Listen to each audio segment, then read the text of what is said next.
So this story will be about domestic violence. If you're being abused, please seek help and don't be quiet about it. Domestic violence is never okay. And with that said, this story is about someone I knew that was being abused. So this girl, who we will call Jasmine, was a very pretty girl I met in my workplace. She was shy and sometimes was a little awkward, but this girl was bad. Like, she looked good. Like, every time I saw her, I would always think about how we could, if you know what I mean.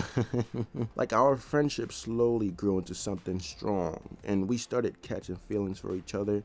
But something she failed to tell me early on was that she already had a boyfriend, and I didn't know that at the time. So one day after we were done hanging out, she gave me a hug and told me that she had feelings for me. And I leaned in and said, then why don't we take this to the next level? But then she looked at me with them sad puppy eyes and said, there is one problem. I have a boyfriend. And she said that she was afraid things would escalate to this.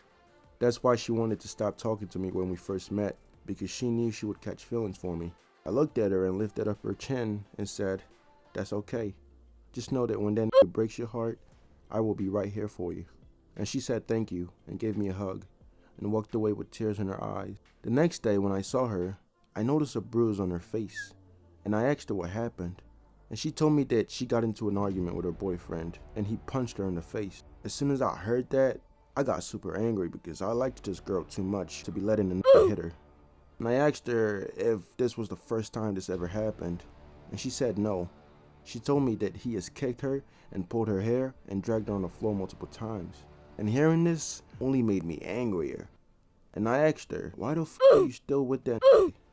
And she said, if she leaves him, he is going to hurt her even more. And at this point, I knew that this girl was in deep shit. I looked her in the eyes and told her that I gotta have a word with her boyfriend. And she started to tell me about her boyfriend and all the terrible shit this nigga did. She told me about how he moves broccolis and bricks and shit, if you know what I mean. He would always throw hands with people who disrespected him in any way. As we were talking, I heard someone scream, Jasmine! In the distance. And as I looked, I saw him walk out his car.